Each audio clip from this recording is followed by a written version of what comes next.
तो dear students, अब हम लोग एक चार्ट बनाने जा रहे हैं, एक टेबल बनाने जा रहे हैं जिसमें चैप्टर का बहुत सारा पॉइंट आएगा जो बहुत ही इंपॉर्टेंट है, और इस टेबल से आप बहुत सारा MCQ आसानी से कर सकते हैं। और ये आपको पहले से पढ़ चुके हैं, लेकिन उसी को हम सम अप कर रहे हैं, एक छोटा सा टेबल में पूरा को हम अरेंज कर रहे हैं। तो देखिए 6 पॉइंट हम लोग देखेंगे। पहले हम लोग बात कर लेते हैं types of unit cell. Unit cell हम लोगों का कितना टाइप का है?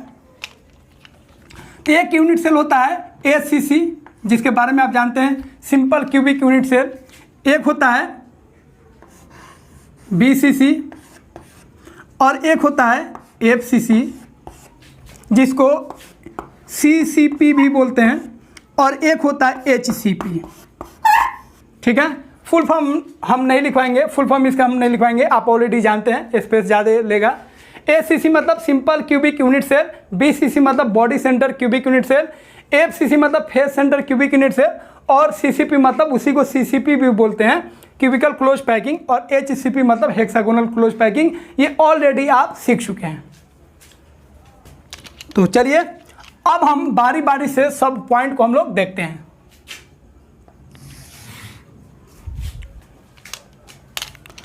अब ACC का अगर हम लोग लैटिस पॉइंट देखेंगे तो ACC में लैटिस पॉइंट हम लोग जानते हैं, ये हो गया आपका ACC, ये यूनिट सेल हो गया। अब इसमें लैटिस पॉइंट कहाँ कहाँ होगा भाई? तो लैटिस पॉइंट जो होता है सिर्फ कॉर्नर होता है, 8 कॉर्नर, तो लिख दीजिए 8 कॉर्नर। सिर्फ कॉर्नर पे क्या होगा? पॉइंट्स होगा। उसी तरह BCC का बात करेंगे तो BCC का हम लोग जानते हैं, यूनिट सेल बनाइए। और BCC में जो लैटिस पॉइंट होता है, एटम्स कहाँ पे प्रेजेंट होते हैं? तो 8 होता है कॉर्नर पे, अब प्लस 1 होता है बॉडी के सेंटर पे, बॉडी सेंटर। BC समझ जाइएगा।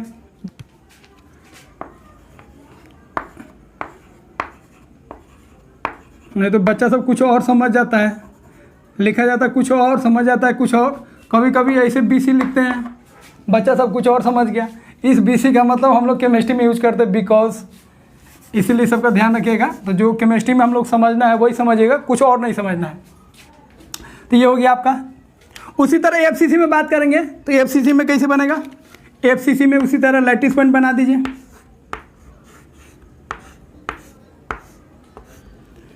लैटिस पॉइंट कितना होगा?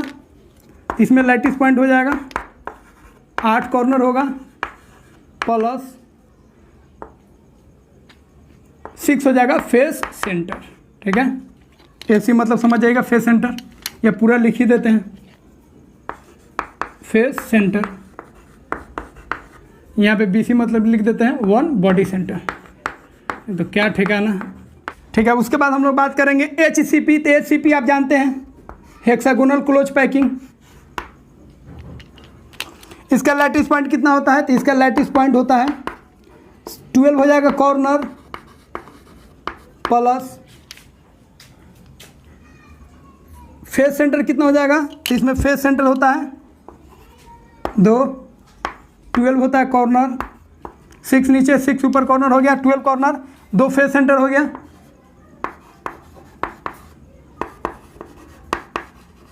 प्लस 3 हो गया बॉडी सेंटर, 3 होता है बॉडी सेंटर, 3 हो गया बॉडी सेंटर।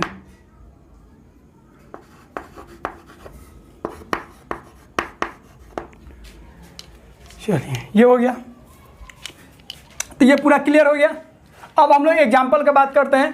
तो आपको एग्जाम्पल याद रखना है। ACC का जो एग्जाम्पल होगा वो होगा मैग्नीज, पोलोनियम। BCC का जो एग्जाम्पल होगा वो होगा लिथियम, सोडियम, पोटासियम।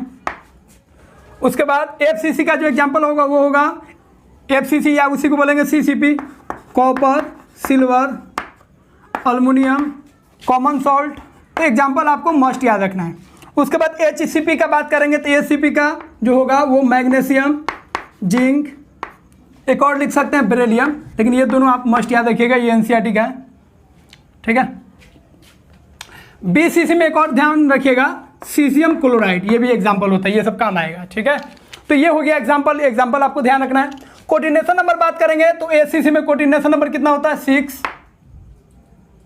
BCC में कितना होता है 8, FCC में कितना होता है 12 और HCP में भी कोऑर्डिनेशन नंबर कितना होता है 12। तो कोऑर्डिनेशन नंबर क्या होता है ये आपको बता चुके हैं, और कोऑर्डिनेशन नंबर कैसे डिफाइन करेंगे सबके लिए वो भी आपको बता चुके हैं। बस यहाँ पे हम चार्ट बना रहे हैं जिसको आपको याद रखना है। नंबर ऑफ एटम्स का बात करेंगे तो HCC के लिए नंबर ऑफ एटम जेड का जो वैल्यू होगा 8 कॉर्नर है तो 8 × 1/8 कितना आएगा 1, तो एटम्स कितना आ गया 1।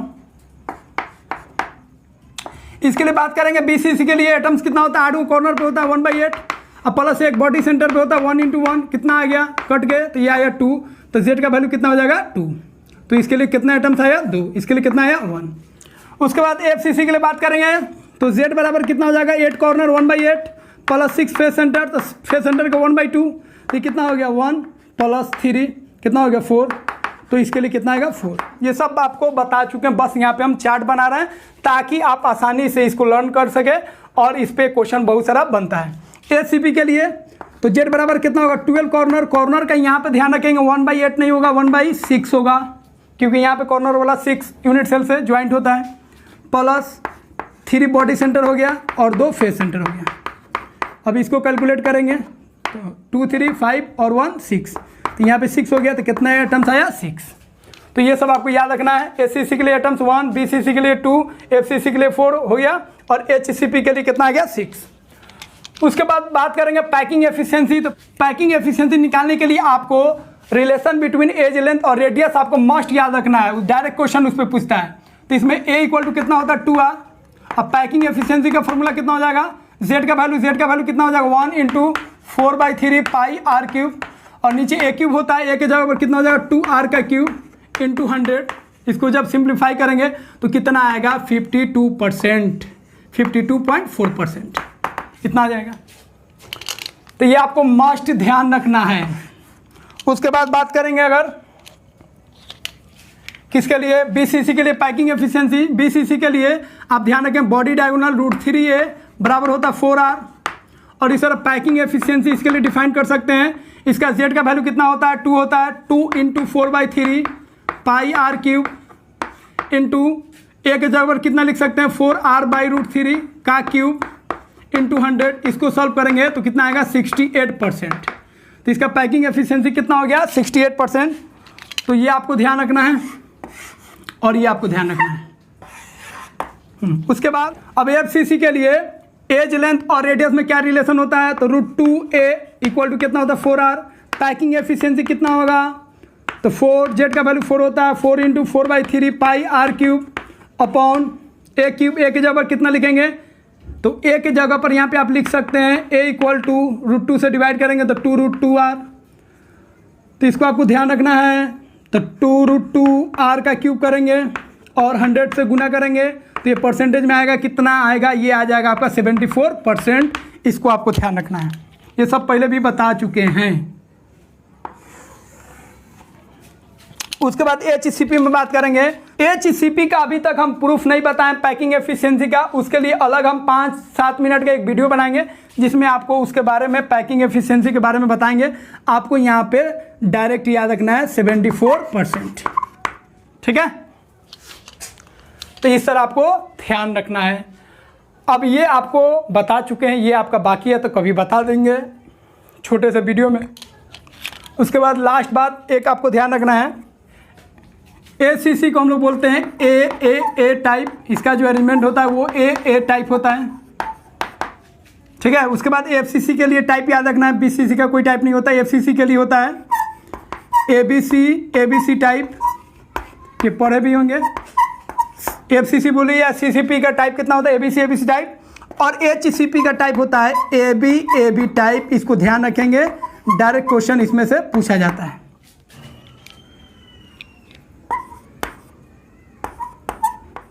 अब ये आपको याद रखना, ये एकदम बहुत ही बेस्ट तरीका से आपको बता दिए। स्मार्ट बोर्ड नहीं है लेकिन स्मार्ट तरीके से हम लिख के सारे चीज़ को आपको समझा दिए, इसीलिए आप इसको खूब अच्छे से लर्न कीजिए और इसका खूब बेहतरीन स्क्रीनशॉट लीजिए और उसको कॉपी में नोट कर लीजिए। तो ये एग्जाम्पल एकदम NCERT वाला लिखवाएं, इतना एग्जाम्पल आपको मस्ट याद रखना है और ये सब वैल्यूज़ भी आपको याद रखना है। तो डियर स्टूडेंट्स, कैसा लग रहा है आपको ये लेक्चर, आप मस्ट कमेंट कीजिए और बस आप मेरे साथ इसी तरह जुड़े रहिए और भी स्टूडेंट्स को आप जोड़िए और उनको बताइए इस चैनल के बारे में। जी यहाँ पे फाउंडेशन जो है आपका वो बहुत ही मजबूत हो रहा है और भी स्टूडेंट्स का मजबूत हो, और यहाँ पे जो कॉन्सेप्ट मिल रहा है वो बहुत ही बेस्ट कॉन्सेप्ट मिल रहा है। इसके लिए आप लाइक कीजिए, सब्सक्राइब कीजिए, और जो स्टूडेंट्स इस चैनल को सब्सक्राइब नहीं किए हैं वो सब्सक्राइब कर ले। सब्सक्राइब करने में कोई पैसा नहीं लग रहा है, एकदम फ्री ऑफ कॉस्ट है। रेड वाला जो बटन है ना, जब यूट्यूब पे आप वीडियोस देख रहे होंगे मेरा, तो उसके नीचे एक रेड कलर का सब्सक्रिप्शन बटन है, उसको दबा दीजिए, वाइट कर दीजिए, बस और कुछ नहीं करना है। बस आप चैनल से जुड़ जाइए, बाकी सब मेरा काम है, पूरा मेरे ठेकेदारी रहेगा आपको सही डायरेक्शन देने का, और आपका जो केमिस्ट्री का जो बेस है उसको मजबूत करने का पूरा मेरा ठेकेदारी रहेगा। बस आप चैनल से जुड़ जाइए। फिर मिलेंगे डियर स्टूडेंट्स नए लेक्चर में। Good night, bye bye.